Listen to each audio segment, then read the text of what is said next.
I'm not ashamed to own my Lord, nor to defend his cause.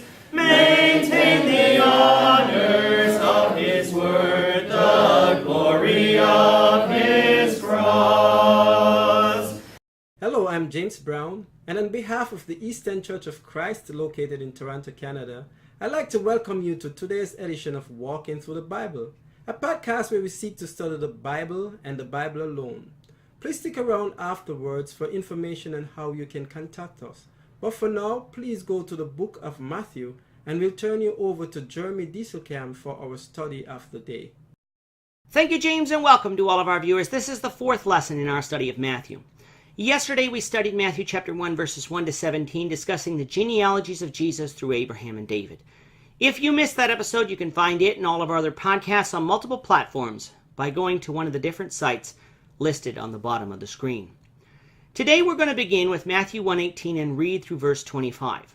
The text that you'll see on the screen is from the New King James Version, but you're welcome to follow along with any version that you have. So let's now read Matthew chapter 1, beginning at verse 18. Now the birth of Jesus Christ was as follows. After his mother Mary was betrothed to Joseph, before they came together, she was found with child of the Holy Spirit. Then Joseph, her husband, being a just man and not wanting to make her a public example, was minded to put her away secretly.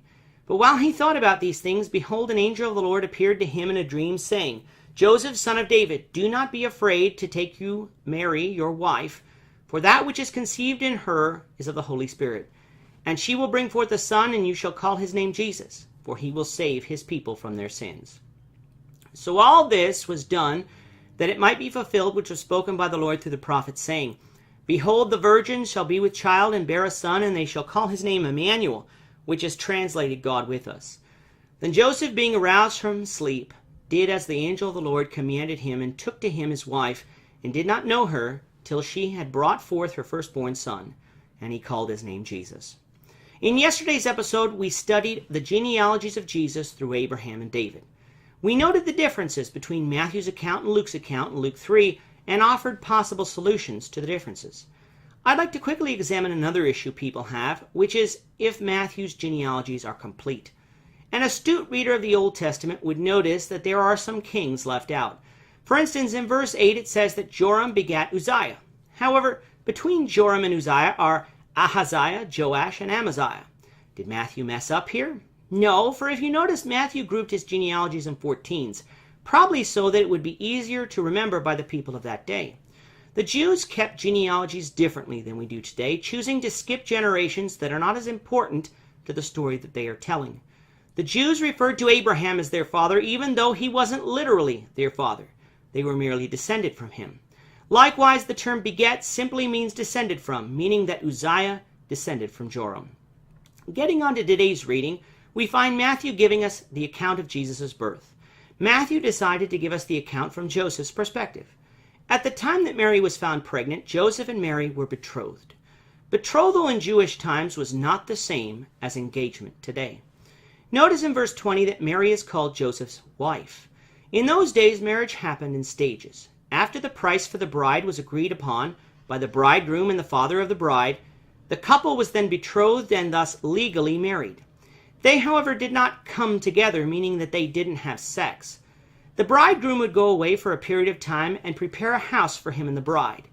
In that time, both the husband and the wife were expected to be faithful to each other. However, during that time, Mary was found to be pregnant. Now, the reaction of any normal man would be exactly like Joseph's. Mary was pregnant, therefore she must have committed adultery. This passage said that Joseph was a just man and didn't want to make her a public example, so he decided to divorce her privately. This shows that even though he believed her to be unfaithful, he still loved her. Under the law of Deuteronomy 24, 1-5, he had the right to divorce Mary, but because he thought she committed adultery under the laws of Deuteronomy 22, 23, and 24, he also had the right to have Mary stoned to death. However, he did not have to exercise those rights, and because he still loved Mary, was simply going to divorce her. However, in a dream, an angel came to Joseph and explained that Mary had not been unfaithful. She was pregnant of the Holy Spirit.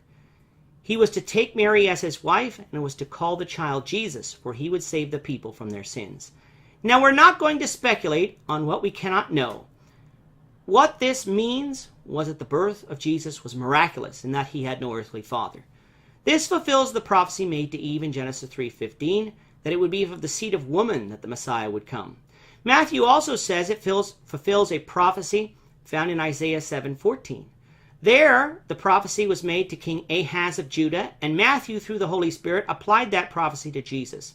We can therefore know that not only was the prophecy messianic, but Isaiah meant virgin and not simply young woman.